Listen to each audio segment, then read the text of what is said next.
Alors, l'amitié à l'école, c'est important, hein, évidemment, quand on est enfant. L'amitié dans la vie, de toute façon, c'est important, même quand vous serez plus vieux, les enfants, et quand on devient adulte, hein, comme tous aujourd'hui. Aurélie, pourquoi est-ce qu'on a besoin d'avoir des amis?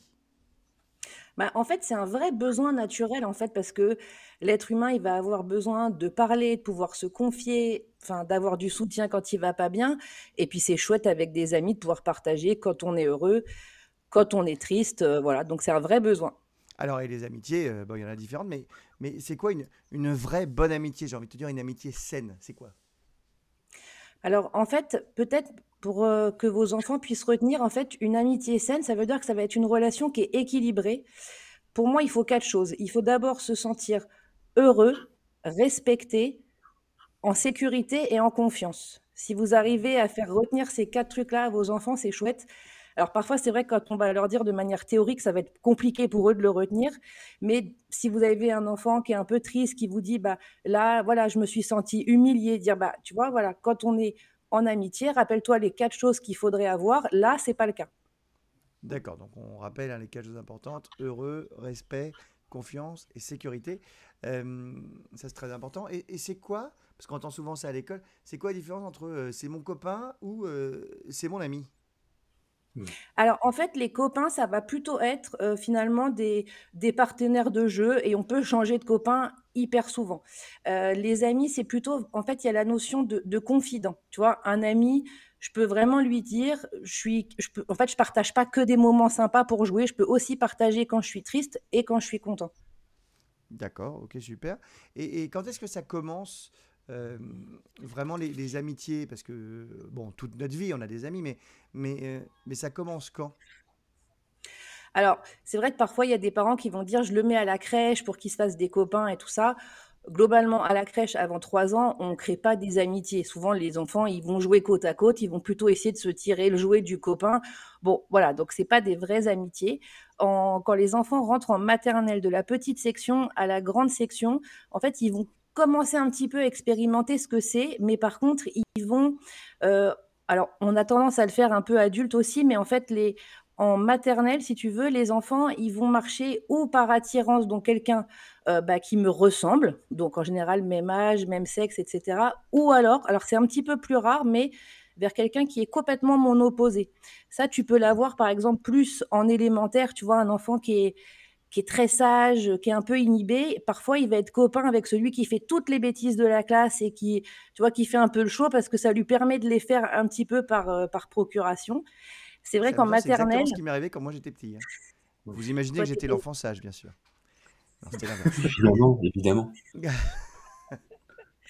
et c'est vrai que ce qui est un peu perturbant pour les parents, c'est qu'en maternelle, on va se rendre compte que, bah, un enfant peut nous dire: «Oui, ça, c'est mon copain» et puis 2 mois après, en fait, se disputer et puis il va complètement, le laisser tomber, aller en voir un autre.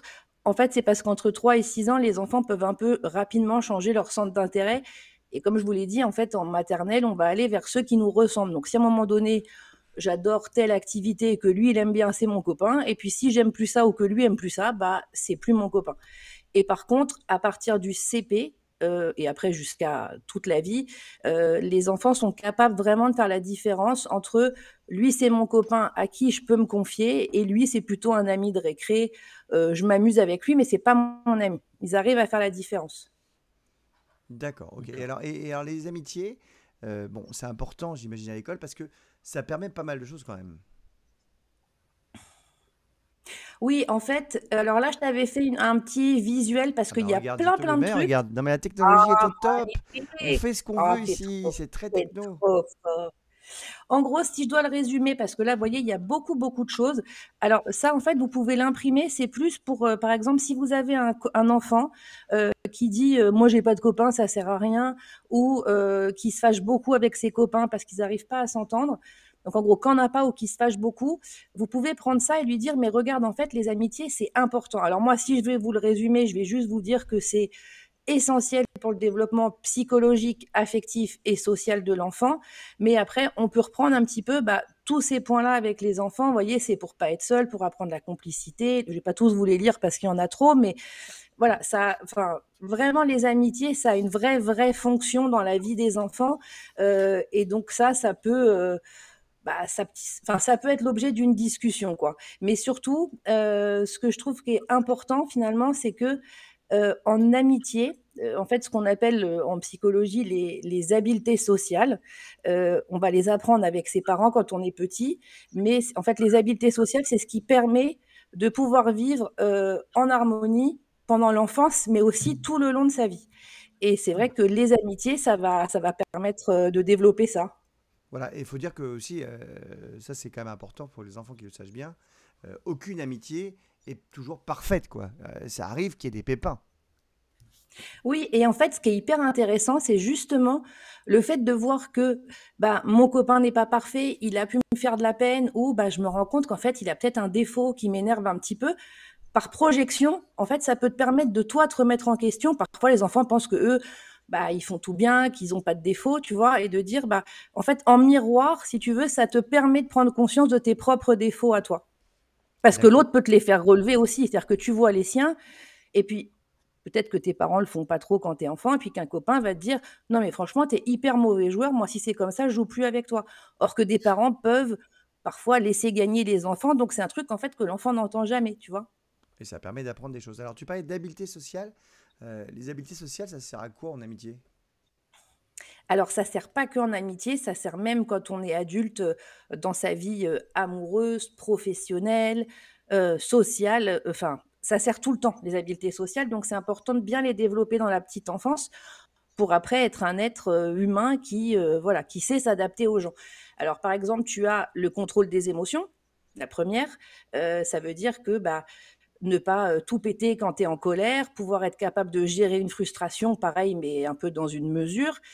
C'est aussi la communication, c'est-à-dire comment je peux formuler une demande sans être j'ai oublié le mot qu'a dit Nicolas tout à l'heure, sans être, quand tu demandes comme ça Ah, là, avec le autoritaire, injonctif, oui. Autoritaire. injonctif. Mmh. Voilà. Savoir formuler une demande, le dire de manière gentille, enfin voilà, plutôt aimable et courtoise. C'est aussi la gestion des conflits, pouvoir bah, apprendre à faire des compromis, proposer des solutions. Et puis la dernière, je dirais que c'est savoir coopérer, c'est-à-dire bah, ne pas toujours couper la parole, savoir écouter l'autre, euh, accepter que l'autre puisse avoir un point de vue différent du sien. Voilà, donc les habiletés sociales, tu vois, ça sert quand même beaucoup, même en tant qu'adulte, quoi. Ah ben, on en a besoin toute la vie, bien sûr. Et les amitiés, alors tu le disais tout à l'heure, parce que on voit bien que ça évolue, quoi. C'est pas pareil quand on a ami à la maternelle, qu'à la primaire, qu'après au collège, au lycée, ou quand on est vieux comme nous aujourd'hui, euh, mais pas comme les jeunes qui nous regardent. Comment ça évolue au fil du temps, l'amitié? Mais en fait, ce qui est assez chouette, c'est que alors c'est encore plus chouette pour ceux qui garder des copains, tu vois? Moi, j'ai des copines que j'ai rencontrées, ma plus vieille copine, je l'ai rencontrée en maternelle. Ah oui, bah comme moi, Heu, pareil. ah, c'est marrant et ça fait un lien. C'est vrai que même si c'est des gens que tu vois pas souvent et bah, le fait d'avoir connu des gens vraiment dans la petite enfance, même si tu les vois qu'une fois par an, tous les 6 mois, tu vas toujours dire proche d'eux. C'est assez marrant. Mais Mm. c'est vrai que les relations amicales, elles vont vraiment évoluer au fur et à mesure de l'âge de vos enfants et de vos ados. Plus ils vont grandir, plus ces relations vont être riches et importantes. Parce qu'on imagine bien que bah, même si c'est important, les soucis des enfants de 4-5 ans, bah, la vraie fonction du copain quand tu es ado, que tu as un chagrin d'amour, quand tu as un crush sur quelqu'un, quand voilà, tout ça que tu as vraiment besoin d'en parler, ça devient vraiment un super fidant et surtout à l'adolescence ou en tout cas quand tu grandis, ça te permet d'être la personne à qui tu peux te confier, alors que tu le fais plus tellement auprès de tes parents. Il y a des trucs vraiment que tu vas garder, enfin que en gros tes copains savent des tonnes de trucs sur tes parents ne savent pas du tout. D'accord. Et alors, et qu'est-ce qu'on doit faire en tant que parent? C'est quoi notre rôle dans l'amitié des enfants, du coup? Alors c'est vrai que parfois c'est un petit difficile pour les parents, en tout cas pour les enfants qui rentrent en petite section, moyenne section, quand un enfant ne raconte rien. Par Oui. exemple, il va dire: «J'ai un copain», on va être là: «Bah, c'est qui? Comment il s'a» C'est vrai qu'en tant que parent, on a envie de vouloir tout savoir. Il faut accepter de pas être au courant de tout, que vos enfants aient un jardin secret avec leurs copains. Il peut avoir un amoureux, une amoureuse et pas du tout avoir envie de vous en parler. Donc ça, c'est important de pas vouloir être trop intrusif et de vouloir tout savoir. C'est assez chouette. Alors souvent, quand c'est le premier enfant, on n'ose pas trop encore faire les pyjamas parties un petit peu tôt ou inviter des copains à la maison parce qu'on se dit: «Ça va être plus de boulot, il va pas y arriver». En fait, c'est hyper important que vous puissiez favoriser les échanges amicaux de vos enfants. Donc, inviter un copain à dormir, inviter un petit copain à jouer le samedi après-midi. Et puis, en plus, contrairement à ce qu'on croit, c'est beaucoup moins de boulot que votre enfant soit avec un copain. En fait, on s'en occupe moins parce qu'ils jouent ensemble, quoi. Et après, l'autre truc, c'est vrai que je peux souvent avoir des parents qui vont me dire, tu vois, bon, il a choisi un copain, c'est vraiment le perturbateur de la classe, ça m'embête, il va pas avoir une bonne influence sur lui. Enfin, il faut essayer de pas intervenir dans les relations amicales de vos enfants en disant, bah, ton copain là, en gros, il me plaît pas, je préférerais que tu parles avec le premier de la classe qui a l'air d'être très très sage, ou si tu pouvais être copain avec celui dont je trouve que les parents ont l'air d'être trop cool et ça me ferait plaisir de prendre un apéro avec eux, parce que les parents de l'autre que t'aimes bien, j'ai pas du tout envie de me les taper le samedi, tu vois, bon. Donc c'est important, voilà, de mettre de la distance, que même s'il y a un petit copain qui vous plaît pas trop, essayez de respecter ses choix, ça c'est important. Et qu'est-ce qui se passe si jamais notre enfant, ça peut arriver, il a du mal à se faire des copains, à avoir des amis? Alors, en fait, souvent, ce qui va se passer en tout cas chez les petits, donc vraiment, on parle des amitiés à partir de 6 ans, tu vois, du CP. En fait, parfois, c'est qu'en fait, votre enfant va avoir du mal à trouver quelqu'un avec qui s'assembler, le truc de pair un petit peu dont je vous parlais. Voilà, il me ressemble, on a plein de points communs, on a les mêmes choses. Peut-être c'est des enfants en plus, moi, je trouve que c'est une valeur que je trouve hyper importante dans la vie et à transmettre à ses enfants. C'est cette histoire des différences, tu vois? Que, ben, voilà, peut-être qu'il est pas comme toi. Oh, magnifique! Ouais. Mais voilà, de dire parce que parfois vos enfants peuvent se fâcher parce qu'ils vont se moquer d'un coin qui a une différence, ou tu vois, je sais pas, un truc physique, enfin, peu importe en fait la différence qu'il a. Moi petite, c'était toujours ma couleur des cheveux, j'étais orange fluo. Bon, bah, T'es toujours orange fluo. moins, un peu Oui, mais moins. c'est génial parce que c'est rare, c'est ça qui est beau. Oh, Ouais. merci. Et alors, Non, tu mais c'est sais que vrai. les roux aux yeux bleus, c'est aussi rare qu'un trèfle à 4 feuilles. Non, mais je vous le dis pour que vous sachiez. Oui, mais ils sont pas dans les jardins toujours. Le porte-bonheur de cette émission. Oui. Donc, ce petit support, en fait, c'est pour mettre tous les avantages d'être différent. Donc ça, Attends, vous je le pouvez remonte. l'imprimer et dire avec vos enfants, bah, dis-moi avec quoi tu es d'accord sur le fait bah, que c'est chouette, en fait, de pas être comme tout le monde. Et puis, même si votre enfant, lui, a des différences et que bah, il n'ose pas s'affirmer auprès de ses copains parce qu'il se sent différent, mettez à fond en avant que ces différences, c'est sa force. C'est pour ça que bah, ça va être un copain unique, important. Enfin voilà, vraiment les différences, il faut essayer d'en faire des caisses parce que je trouve que c'est ce qui fait nos particularités et donc c'est important. Et comme je dis toujours, hein, pour citer mon ami Jean-Jacques Thibault qui avait écrit Timéo, un spectacle que j'ai fait sur la différence justement, être différent c'est normal. Tout le monde est différent en Bien permanence. sûr. Et ça c'est vrai que c'est important. Tu vois, mon fils, j'essaie de lui dire tout le temps, non mais voilà, personne n'est pareil. Tu vois, c'est voilà, normal. Mais on s'ennuierait tellement. Si on était tous pareils, ce serait hyper ennuyeux, quoi. T'imagines l'enfer? Ce serait horrible. Bon, après, on pourrait tout jouer au même jeu vidéo, ça pourrait être sympa. Peu importe. Qu'est-ce qui se passe s'il y a des disputes? Parce que alors ça arrive, les disputes avec les copains à l'école. Est-ce que s'il y a une dispute, les parents doivent intervenir? Alors, c'est un petit peu une tendance que vont avoir certains parents plus rapidement que d'autres. Alors déjà, il faut un petit peu faire la part des choses, que si on n'a pas assisté à tout, peut-être que ce que va nous retranscrire l'enfant n'est pas tout à fait ce qui s'est passé. Et il y en a bah, des parents qui vont dire il m'a tapé, ils vont arriver à l'école, excusez-moi maîtresse, donc en fait vous ne surveillez pas, mon fils dit qu'il s'est fait taper, et là en fait tu apprends et tu es hyper gêné que c'est pas du tout ça qui s'est passé. Bon, donc il faut vraiment que vous essayiez de pas, même si votre enfant rentre et il vous dit il n'a pas été gentil avec moi, elle m'a dit un truc pas sympa, essayez en fait de pas vous en mêler. Il faut que les enfants apprennent. Enfin, en gros, les relations amicales, c'est normal, on se dispute, on se réconcilie, ça fait partie de la vie, et donc faut parfois leur laisser le temps bah, de pouvoir s'en occuper tout seul et de gérer, parce qu'en gros, bah, voilà, on leur fait confiance. Après, ce qui est important, c'est que si jamais, par exemple, votre enfant vous dit en fait, moi, je suis plus dans le fait qu'il faut aider les enfants à qu'ils puissent vous en parler, à avoir du soutien, être un réconfort pour eux, ne pas minimiser. Tu vois, si jamais il y a un enfant qui dit bah il n'a pas été gentil avec moi, il m'a dit je veux plus être ton copain, ne pas dire oh bah ça va, c'est pas grave, tu t'en referas un autre demain. Non, il y a des vraies peines d'amitié qui peuvent être aussi fortes que des chagrins d'amour, et donc faut être hyper respectueux de ça, dire bah je vois que ça te fait beaucoup de peine. Enfin, tu vois, être vraiment dans l'empathie de ce chagrin et ne pas le minimiser en disant ça va, c'est un petit copain, en gros on s'en fiche, quoi. Oui, et puis après, des causes de dispute, il y en a plein. Quand tu as un enfant, tu peux avoir des intérêts qui changent. Tu peux dire parfois, quand tu es enfant, un mot mal placé. On reviendra aussi peut-être d'ailleurs dans une prochaine émission sur les problèmes d'harcèlement à l'école, hein, qui peuvent arriver très vite. C'est vrai Mm. que les causes de dispute, il y en a plein. Il faut juste les discuter avec les enfants dans ce cas-là pour leur expliquer, c'est ça?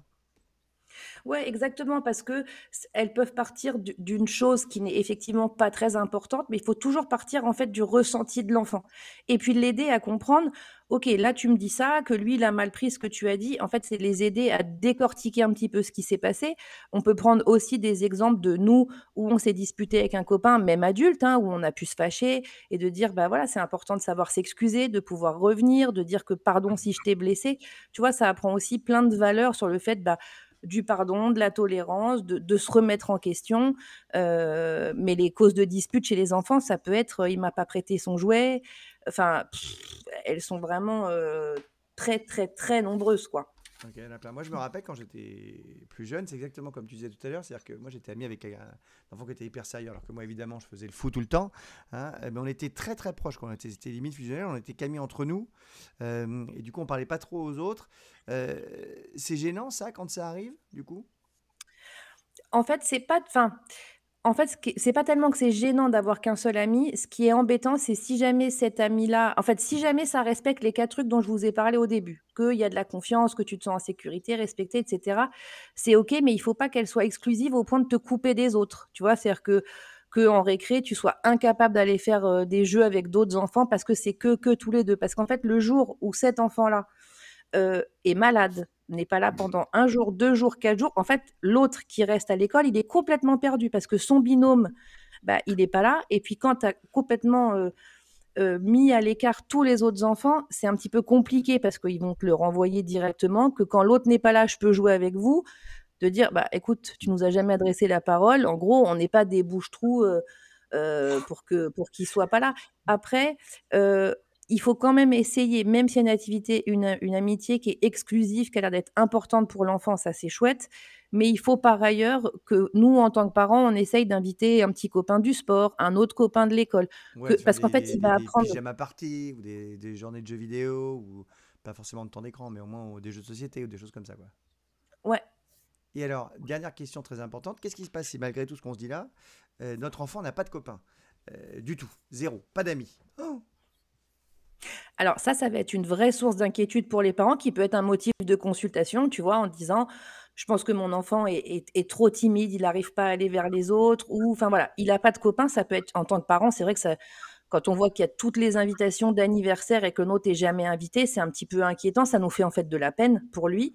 Mais en fait, il faut pas vraiment non plus s'inquiéter, plus que ça parce que en fait, d'abord, il faut essayer de comprendre, ce qui est un travail de psy, mais aussi qui est important en tant que parent de dire: «Bah, OK, pourquoi est-ce qu'il est tout seul?» Il y a des enfants, pour de vrai, qui ont un tempérament, qui aiment être tout seuls, qui en fait, qui ou sont très sensibles au bruit ou qui ont des centres d'intérêt parfois.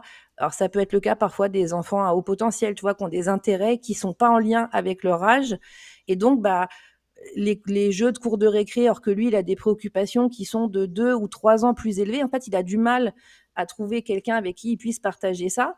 Donc, ben, en fait, il préfère être tout seul. Finalement, ce qui est important, c'est la notion de souffrance de l'enfant. Est-ce que lui, le fait de ne pas avoir de copains, il y a des gens, même des enfants, franchement, ils s'en fichent des adultes, ils préfèrent avoir un ou deux super potes et d'autres qui adorent être le week-end à faire des trucs à 10, 15, tu vois, c'est plus important pour eux. Donc, il faut juste essayer vraiment de bien trouver, de bien trouver la cause. En fait, pourquoi il est tout seul? Est-ce que c'est un choix? Est-ce que, en fait, il se sent différent et auquel cas on peut reparler des différences? Est-ce qu'il a besoin qu'on l'aide, qu'on donne un petit coup de pouce? Est-ce qu'il y en a un que tu as l'air de trouver sympa mais t'oses pas aller vers lui? Bah, j'essaierai à la sortie de voir sa maman et de proposer. Là, pour le coup, même s'il faut pas trop intervenir, si l'enfant vous dit qu'il en souffre, on peut lui proposer un petit coup de pouce. Et là, c'est vrai que d'inviter un petit copain, ça peut aider. Et l'autre chose qui peut aider Ouais. aussi, parce que parfois à l'école c'est compliqué, c'est de l'inscrire à un truc de sport, tu Oui, ce vois, un que j'allais truc te qu'il dire, aime ouais, c'est le bien. sport, c'est vachement bien. Les sports collectifs ou même individuels, parce que les sports individuels, tu te retrouves confronté à d'autres personnes, mais les sports, c'est vachement bien. Ben, ça peut être une bonne occasion de sortir de l'école et d'ouvrir bah, voilà, d'autres relations où là, on nous connaît pas et on peut peut-être se faire des copains autour d'un point commun qui est l'activité sportive, par exemple. Ouais. Eh ben, merci beaucoup Aurélie, on a appris Je t'en plein de prie. trucs sur l'amitié. Là maintenant on sait tout et on a deux amis qui sont avec nous d'ailleurs. Les amis, vous êtes devenus amis où plus jeunes ou vous êtes rencontrés à l'école où vous bossez tous les deux là, Nico et Cyril? On On s'est s'est rencontrés. rencontrés au niveau du boulot, en fait. On se connaissait pas avant. On a quelques années d'écart, hein. Je suis quand même l'aîné de plusieurs années, ouais, Ah, d'un paquet d'années. Je suis d'accord, Cyril.